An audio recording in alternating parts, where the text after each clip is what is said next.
And now we get to the main event of the evening in a 5-round battle in the women's strawweight division between the number 3 ranked Marina Rodriguez, who comes into this fight with a phenomenal record of 16 victories, 1 defeats.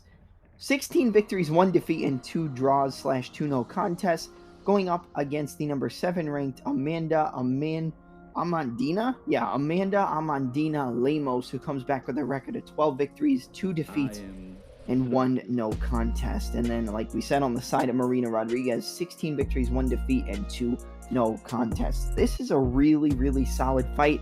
Number 3 versus number 7. And I think that this could go either way. Like, this fight, honestly, in my opinion, should be lined as a pick'em. I think it's very, very close in terms of how the fight's going to play out. And I know that Amanda Lemos lost to Jessica Andrade. She got submitted with the arm triangle in the first round, the standing arm triangle.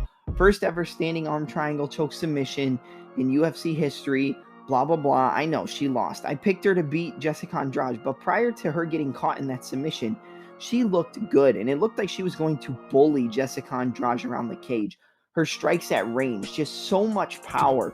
Her jab, her left hook is massive. She has so much power in her strikes. She reminds me a lot of like a more powerful version and more technical version of Jessica Andrade mixed with Amanda Nunes. Like, I think the style is, like a Jessica Andrade and an Amanda Nunes hybrid, but you have more power than Jessica Andrade. Like, I think it's kind of a Jessica Andrade Amanda Nunes hybrid is Amanda Lemos. She's 12-2. 7 of those 12 wins come by way of KO, TKO, 3 by submission and 2 by decision. So 10 victories out of 12 come by way of finish. Her 2 losses, 1 via submission over Jessica Andrade, and then 1 via KO, TKO, where she lost to Leslie Smith back in the second round at UFC Fight Night 113, Nelson versus Ponzinibbio in 2017. That's kind of, a little bit concerning considering she lost to Leslie Smith, but after that, she submitted Miranda Granger in the first round with a rear naked choke. She got a unanimous decision over Mizuki Inoue. She got a TKO in the first round over Liviana Souza. She got a TKO in the first round over Montserrat Ruiz. And she got a split decision over Angela Hill, but she did drop her in that fight. She's got power to drop anybody in the weight class. I think she could have dropped Jessica Andrade the longer the fight went, but she lost via first round arm triangle choke submission, standing arm triangle up against the cage, and then she came back and fought Michelle Waterson at UFC on ABC 3 and got the second round guillotine choke submission. She had a little bit of trouble with the distance management, the range control of Michelle Waterson, and then Michelle Waterson was able to take her down pretty easily, but I don't expect Marina Rodriguez to look for takedowns in this fight. I think we're going to see Marina Rodriguez look to strike. I think this is a striking fight for as long as it lasts. If it does go to the ground, I think that Amanda Lemos has a big advantage over Rodriguez when it hits the mat. We've seen her get out-grappled by the likes of Carla Esparza. We saw her get out-wrestled at certain points against Mackenzie Dern, I think, but she didn't get taken down too much and was able to box her up on the feet. But in the recent fights for Marina Rodriguez, she has that split decision victory over Yan Xiaonan at UFC 272, a unanimous decision over Mackenzie Dern, unanimous decision over Michelle Waterson, and then the TKO in the second round over Amanda Ribas, where she was a pretty sizable underdog, and a lot of people did not expect her to get the job done there. And then prior to that, she lost a split decision to Carla Esparza, who is currently the reigning defending women's strawweight champion after that god-awful fight against Rose Namajunas, where she claimed the belt in their rematch. She had a majority draw to Cynthia Calvillo. That's kind of concerning. Calvillo's pretty good, but, not the best. Then she had that unanimous decision over Tisha Torres, unanimous decision over Jessica Aguilar. A draw against Randa Marcos. Again, this was back in 2018, but still, the draws to Cynthia Calvillo and Randa Marcos a little bit concerning because they're not the best, especially in this division. She won in the first round via TKO over Maria Oliveira at Dana White's Tuesday Night Contender Series Brazil Season 1. But recently, she's on a 4-fight win streak. Last loss coming to the likes of Carla Cookie Monster Esparza, the current UFC Women's Strawweight Champion, and with wins coming by way of TKO and then 3 by decision over Amanda Ribas, Michelle Waterson, Mackenzie Dern, and Yan Xiaonan. Some people believe that Yan Xiaonan did enough to defeat Marina Rodriguez in their fight at UFC 272. I beg to differ. I think she picked up the pace the longer the fight went on. Clearly won the third round. The first 2 rounds were close. I think it was definitely not a robbery like a lot of people like to call fights, and I did actually score that fight for Marina Rodriguez. The one thing with Rodriguez is she likes to keep it at a distance. She likes to keep it on the feet and fight at her range. She has good kicks, but a lot of the success comes from her combinations with the boxing. It's jab, right hand, left hook, right hook. It's usually 3, 4, or 5 punch combos from Marina Rodriguez. You don't really see her throw anything less than 3 punches in combination. She'll go jab, jab, 1, 2, 1, 2, 3, 4, 1, 2, 3, 4, jab, cross, left hook, right hook as they circle off. She's very good at timing the opponent's lateral movement and catching them on the exit. That's the best thing from Marina Rodriguez. Fighting at a distance, controlling the range, controlling the reach, and catching the opponent as they circle left and right. As they move laterally, she catches them on the exits, whether it's up against the cage or whether it's them backing up. That's why she throws that long left hook. That's why she throws that long right hook.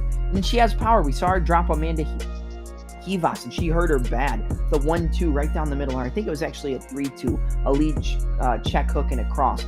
And I think she has the power to hurt Amanda Lemos, and I think Amanda Lemos definitely has the power to hurt Marina Rodriguez, but she's only lost 1 time. She's 16-1. If anybody can knock out Marina Rodriguez, it's going to be Lemos. So if you're looking to bet on a finish in this fight, if you're going for a finishing upside, then I would side with Amanda Lemos, because if anybody's going to get a finish, I think it's more likely to come from Lemos, whether she's able to get Marina Rodriguez down to the ground and then lock up her neck for a guillotine like she did it against Michelle Waterson, or she catches her with that beautiful left hook, the beautiful straight right hand, or one of those kicks that she throws up the middle. She has a very good front snap kick to the chin that she likes to throw. So I expect her to try that against Marina, but Marina's so tall, long, and rangy. I think it would work better against a shorter fighter, but Marina is definitely not that. But I think we'll see her look to implement that if she sees Marina using a high guard and kind of lowering her level a little bit, because it'll meet her halfway and she'll be able to catch her if she does lower that level. You look at the stats for this fight between Rodriguez and Lemos. You got a 2-inch height advantage for Marina Rodriguez at 5'6" compared to 5'4" for Amanda Lemos. And they have equal reaches, which is pretty surprising. 65 inches for both women. This is going to come down to, number one, can Amanda Lemos hurt Marina Rodriguez? Will she be able to find the shot that hurts her and puts her down? She has the most power in the strawweight division, aside from Weili Zhang, by a mile. I fully believe it. She has more power than Jessica Andrade. I think Weili probably has the most power just because she's so technical and crisp, but she has so much power in her hands. You know what? No, I would actually say that I think Amanda Lemos is the most powerful strawweight. I think it's Amanda Lemos, Weili Zhang, and then Jessica Andrade. I think Rose has a lot of power, but it's because she's so perfect technically with what she does that it makes up for power. But just raw power, I think Lemos might be the strongest girl in this strawweight division. Like that would not surprise me if she's the strongest girl. Both coming off wins.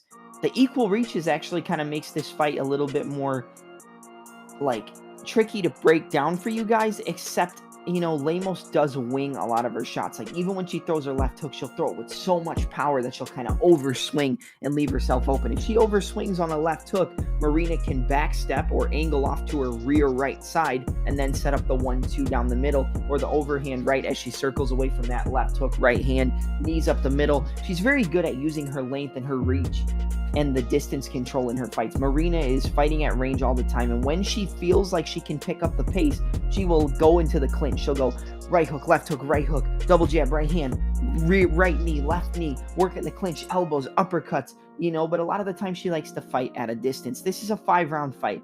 I think that the fighting style that's going to last in the 3rd, the 4th, and the 5th is going to be Marina Rodriguez. But I think she's going to have a very, very dangerous first 2 rounds. I think those first 2, potentially the third 2, could be 3 rounds, but I'm going to say like the first 2.5 rounds, Marina's going to have to mind her P's and Q's, because she can definitely catch Amanda Lemos while she's throwing those wide looping shots, because they have a lot of power, and usually with power comes some sacrifices with technique, and she can overthrow and then get caught by the long straight punches of Marina Rodriguez, and then the hooks as she tries to angle away from any potential attacks that Rodriguez throws at her. That's definitely a possibility here, but I think that it's so dangerous in the first round.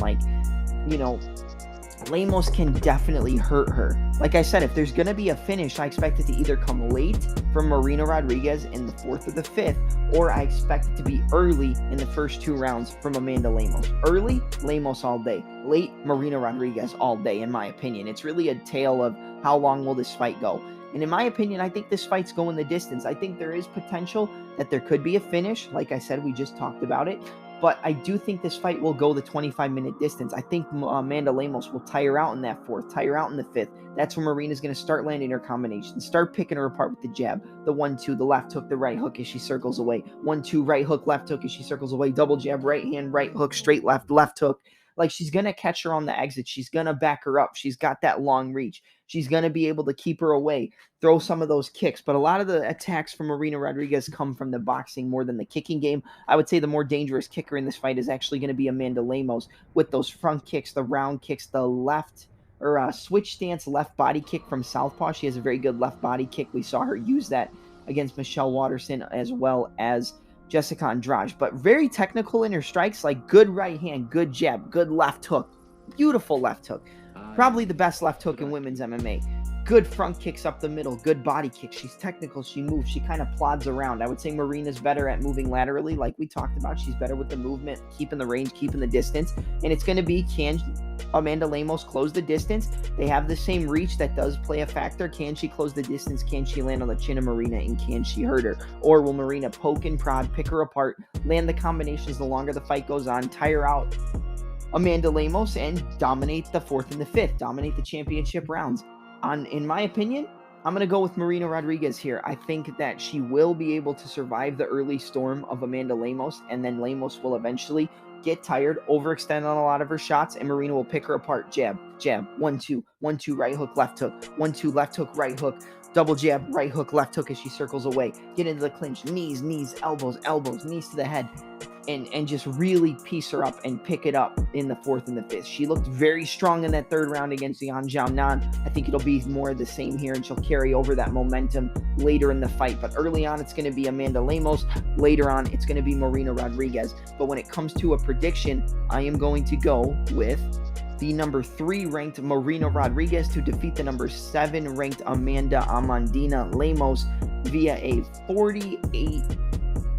48-46 unanimous decision. I think she dominates one of those late rounds, gets a 10-8, and, it's close in the beginning, but it's not close in those championship rounds. So 48-46 unanimous decision for the number 3 ranked Marina Rodriguez over the number 7 ranked Amanda Lemos. If you're going to bet this fight, the best look would probably be fight goes the distance, but I don't really love that either, just because Amanda Lemos' power and her finishing ability. I don't expect her to finish Marina Rodriguez, but if I'm going to give you one side to bet this fight, it would probably go betting the fight goes the distance, because I think this is basically a pick 'em. I know they have Marina lined at like a -210 to a +180 for Amanda Lemos, but in my opinion, this is kind of a pick 'em. I mean, I know she lost to Jessica Andrade, came back and beat Michelle Waterson, but Amanda Lemos is no joke, and she's live in this fight for sure. But I am going to side with Marina Rodriguez to win via decision. All right, that's going to be it for my predictions for UFC Fight Night Rodriguez versus Lemos, UFC Vegas 64, which takes place this Saturday, November 5th, from the UFC Apex in Las Vegas, Nevada.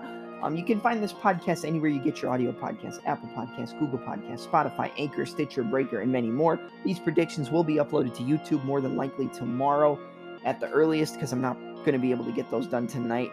Definitely not going to be able to upload those tonight, but they will be up prior to fight night on Saturday night. But I'm your host, Double M, and I'm out. Have a good night, everybody, all right? And enjoy the fights this weekend.